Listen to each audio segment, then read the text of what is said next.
이 오늘 본문의 말씀은 예수님께서 제자들에게 복음을 전파하시기 위해서 이 권한을 이 권위를 위임하여 주시고 또 그래서 귀신을 쫓고 또 병을 고치도록 하십니다.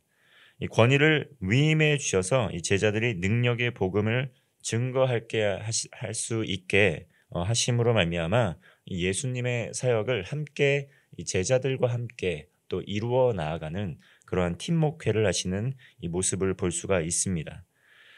그렇게 함께 또 고난을 나누고 또 하나님의 온전한 공급하심과 또 하나님의 온전한 능력을 통해서 또 예수님께서는 이 오병이의 기적을 또 이루시는 또 본문의 말씀이기도 합니다. 먼저 1절의 말씀입니다. 예수께서 12제자를 불러 모으사 모든 귀신을 제어하며 병을 고치는 능력과 권위를 주시고 예수님께서는 제자들을 부르시고 또 파송을 하시기 전에 이 복음 전파의 사역을 맡겨 주시고 또 그리고 귀신을 쫓고 병을 고칠 수 있는 이 권위를 위임해 주십니다.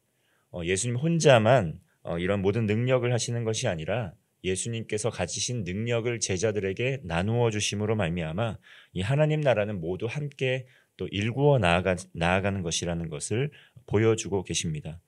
이 제자들의 능력 또 그러나 제자들의 권능이 아니라 이것은 하나님께서 또 예수님께서 하나님 나라를 위하여 이 복음 전파를 위하여 제자들에게 위임하여 주신 권능이라는 것, 이것을 우리는 기억을 해야 됩니다. 힘의 원천과 또 그 힘의 근원은 예수님께로부터 나온다는 것을 기억해야 된다는 것이죠. 그렇게 예수님의 능력으로 또 이 능력으로 하나님 나라의 복음 전파의 사명을 감당할 수 있도록 이 권능을 위임해 주신 것입니다. 그러면서 예수님께서는 이 복음을 전하는 과정 가운데에서 제자들을 파송하시면서 이 먼저 예수님께서 주신 능력 이외에는 인간적인 어떤 자원도 가지지 말라 이렇게 말씀을 하고 있습니다. 3절 말씀을 보면 여행을 위하여 아무것도 가지지 말라. 지팡이나 배낭이나 양식이나 돈이나 두벌 옷을 가지지 말며 이렇게 이 말씀을 하면서 이 복음 전파의 사명이 예수 그리스도의 능력만으로도 온전히 이루어질 수 있다는 것, 인간적인 또 능력, 자원, 지혜 이런 것들을 의지하는 것이 아니라 예수님만으로 충분하다는 것을 제자들에게 가르쳐 주시기 위해서 이렇게 말씀을 하신 것입니다. 예수님께서는 복음을 전하는 것, 그것은 우리의 능력으로 하는 것이 아니라 다시 한번 말씀을 하는 것입니다. 오직 말씀의 능력, 또 성령의 능력을 의지하면서 복음을 증거할 것을 제자들에게 가르쳐 주시는 것입니다. 전적으로 하나님을 의지해야 된다는 것이죠. 전적으로 하나님의 능력을 힘입어서 이 복음을 증거하여도 하나님의 나라는 힘있게 또 전파된다는 것을 확장된다는 것을 가르쳐 주시기 위해서 이러한 것을 말씀하여 주신 것입니다. 이처럼 복음에는 능력이 있습니다.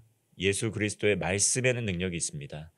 우리가 어떻게 신앙생활을 잘할 수 있을지 또 어떻게 하면 성령 충만한 삶을 살 수 있을지 다양한 매체를 통해 또 방법을 통해 또 이렇게 애를 쓰곤 하지만 먼저 기본으로 돌아가야 하는 것입니다. 예수님의 말씀을 붙들고 또 성경의 말씀을 날마다 묵상을 하고 또 날마다 일정 분량의 그 말씀을 가지고 기도하는 이러한 경건의 삶을 통해서 예수님의 이 말씀의 능력, 성령의 능력을 우리의 삶 속에서도 체험할 수 있다는 것이죠. 복음을 증거할 때도 마찬가지입니다.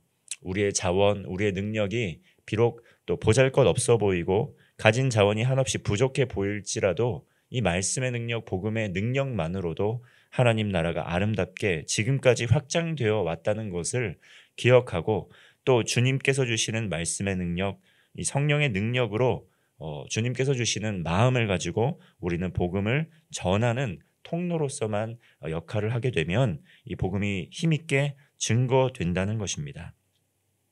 하나님께서 이 복음 전파의 사명을 잘 감당할 수 있게 해 주신다는 것이죠. 말씀과 성령으로 충만하는 것만으로도 충분합니다. 예수님 한 분만으로도 충분하다는 것이죠. 예수님께서 공급하시는 힘과 능력으로 이 복음을 전하며 영혼들을 구하는 통로로 쓰임받는 제자가 되시기를 바랍니다. 7절 말씀입니다. 분봉왕 헤롯이 이 모든 일을 듣고 심히 당황하니 이는 어떤 사람은 요한이 죽은 자 가운데서 살아났다고도 하며, 이 분봉왕 헤롯은 예수님과 제자들이 기적을 행하고 또 많은 사람들이 예수님의 제자가 되고 있다는 사실, 그 소식을 듣고 당황하게 됩니다. 왜냐하면 헤롯은 하나님의 사람 세례 요한을 억울한 누명을 씌우고 죽인 장본인이기 때문입니다. 하나님 나라가 임하고 있다는 소식을 듣게 되었을 때 이 두려움에 떨 수밖에 없다는 것이죠.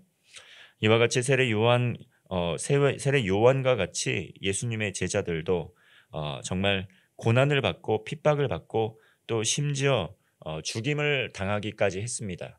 이 복음을 증거하는 일 가운데 언제나 늘 기쁜 일만, 또 언제나 우리가 보기에 감사한 일만 일어나는 것이 아니라 고난을 당하기도 하고 때로는 핍박을 당하기도 하고 때로는 세례 요한과 같이 죽임을 당하는 그러한 일을 맞이하게 될 수도 있습니다. 이것이 그리스도인의 삶을 살아가는 가운데 마땅히 또 감내해야 될 십자가의 이 고난이라는 것이죠. 예수님을 따르는 삶 가운데 상황과 환경이 무조건 평탄하고 아무런 고난을 당하지 않는 것은 아닙니다. 그러나 그리스도인들에게 이 고난은 끝이 아니라는 것을 기억해야 된다는 것입니다. 새로운 시작을 위한 과정 가운데 십자가의 고난이 있을 수는 있지만 십자가의 고난 자체가 끝이 아니라는 것을 우리는 늘 기억해야 합니다. 헤롯이 세례 요한의 목숨을 빼앗았지만 세례 요한의 영원한 생명을 빼앗을 수는 없었다는 것을 또한 우리는 기억해야 됩니다. 예수님께서도 십자가의 고난과 또 십자가 위에서의 죽임을 당하셨지만 그것이 끝이 아니었다는 것을 또한 기억해야 됩니다. 3일 만에 부활하심으로 말미암아 이 어둠과 사망의 권세를 이기시고 승리하셨다는 것이죠. 복음을 전파하는 가운데 어떤 상황이 있든지 또 어떤 형편에 있든지, 그러므로 우리는 하나님 나라를 바라보면서 이 영혼을 바라보면서 예수님을 의지하고 또 예수님의 공급하심을 신뢰해야 합니다. 때를 얻든지 얻지 못하든지 이 공동체 안에서 연약한 자를 돌보고 복음을 증거하는 가운데 마땅히 우리가 감내해야 될 십자가의 고난도 마다하지 않고 복음을 증거하면서 주님의 사랑을 나누는 성도가 되시기를 바랍니다. 12절 말씀입니다. 날이 저물어 가매 12사도가 나와 여짜오되 무리를 보내어 두루 마을과 촌으로 가서 유하며 먹을 것을 얻게 하소서. 우리가 있는 여기는 빈들이니이다. 예수님께서 다시 장소를 옮기셔서 이 빈들에 계실 때에 수많은 무리들이 예수님을 따라왔습니다. 그러나 빈들이기 때문에 이 먹을 것을 구할 수가 없는 상황이었다는 것이죠. 이 황량한 곳에서 이 빈들에서 굶주리는 이들이 많았지만 이 음식을 구할 때가 마땅치 않았습니다. 제자들은 예수님께 말씀합니다. 이 마을과 촌으로 가서 이 먹을 것을 얻어 볼까요? 이렇게 구하였습니다. 이때 예수님께서는 이 무리 중에 있는 떡 5개와 또 물고기 2마리를 가지고 와서 이 오병이어의 기적을 행하여 주십니다. 16절과 17절 말씀입니다. 예수께서 떡 5개와 물고기 2마리를 가지사 하늘을 우러러 축사하시고 떼어 제자들에게 주어 무리에게 나누어 주게 하시니 먹고 17절입니다. 먹고 다 배불렀더라. 그 남은 조각을 12바구니에 거두니라. 예수님께서 이 오병이어의 기적을 베풀어 주셨습니다. 이 몇 명 정도 되는 사람에게 그런 오병이어의 기적을 베풀어 주셨는지 14절을 보면 이 남자만 5,000명이었다 이렇게 말씀을 하고 있습니다. 이 남자만 5,000명이었다는 것은 또 여인들, 또 자녀들, 아이들, 또 노약자들 이런 사람들은 뺀 숫자인 것입니다. 그러면 엄청나게 많은 숫자였다는 것을 우리는 짐작해 볼 수가 있습니다. 그런데 떡 5개와 물고기 2마리를 축사하셔서 이 수많은 아이들, 수많은 사람들을 또 먹이시고도 12바구니에 또 광주리에 음식이 남았다 이렇게 말씀을 하고 있는 것입니다. 예수님께서는 이와 같이 또 빈들에서 또 정말 자원이 넉넉하지 않은 곳에서도 기적을 일으키심으로 말미암아 또 먹이시고 입히시는 분입니다. 예수님께서는 오병이어의 기적을 통해 또한 하나님의 풍성한 공급하심을 백성들에게 경험시켜 주신 것이고 또 불가능을 가능케 하여 주시는 그러한 하나님의 능력을 보여주신 것입니다. 예수님께서는 또한 하나님께서 이 모세의 때에 하늘에서 만나와 메추라기를 통해 이스라엘 백성들을 먹여주셨던 것처럼 하늘을 향해 축사하시고 수많은 무리를 먹이시고 또 먹이시는 이런 기적을 보여주신 것입니다. 이와 같이 예수 그리스도의 제자들, 물질의 부족함, 또 그들의 연약함, 이러한 모든 것들을 주님께 겸손하게 인정을 하고 또 그 가진 것이 비록 적더라도 또 먼저 또 나누고 섬길 때에 하나님께서 그 물질에 또 그 자원에 축사하시고 또 복을 내려주셔서 넘치도록 채워주시고 풍성한 복을 또 주신다는 것을 말씀하고 있는 것입니다.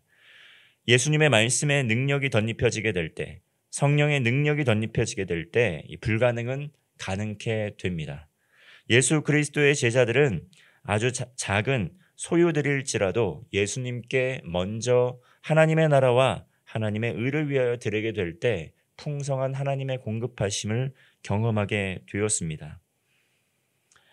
하나님을 의지하는 믿음으로 하나님의 나라와 하나님의 의를 구하고 나누고 섬길 때에 마찬가지로 하나님께서는 공동체에 큰 변화를 가져다 주실 것임을 믿습니다.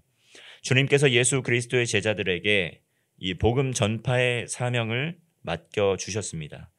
제자들의 능력, 제자들의 지혜로만 이 일을 감당하라고 말씀을 하지 않으셨습니다. 공동체적으로 감당하게 될 때 너희들은 축복의 통로로 쓰임 받기만 하면 예수님께서 이 능력을 또 이 권능을 또 베풀어 주셔서 선한 일을 행할 능력을 넉넉히 또 주시겠다, 이렇게 약속을 하여 주신 것입니다.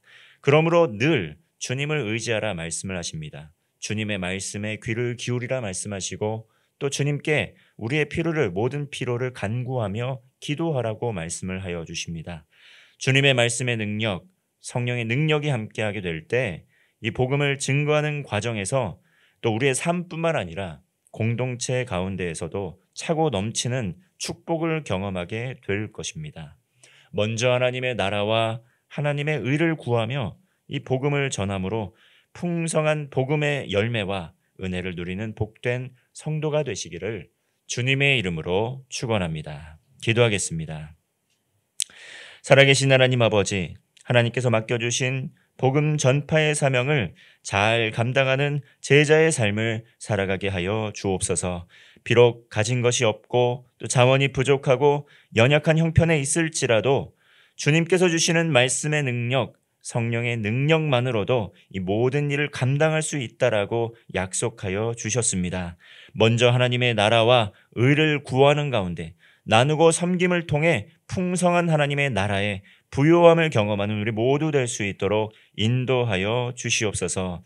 오병이어의 기적을 일으키시는 하나님, 우리의 삶에서 날마다 일용할 양식을 주실 것을 믿습니다. 생명을 주시는 주님의 능력을 신뢰합니다. 이러한 믿음을 가지고 어떠한 형편에 있든지 하나님의 나라와 하나님의 의를 구하며 나눔과 섬김으로 성숙함을 드러내는 삶 살아갈 수 있도록 인도하여 주시옵소서. 더욱 풍성하신 주님의 공급하심을 매일의 삶에서 경험하게 하여 주시고 가정과 교회 일터, 생업의 모든 현장 가운데 우리의 부족함임에도 불구하고 부요함을 주시는 하나님, 살아계신 하나님, 공급하시는 하나님, 그 놀라운 하나님의 능력을 경험하는 복된 하루 되게 하여 주옵소서. 예수님의 이름으로 기도하옵나이다.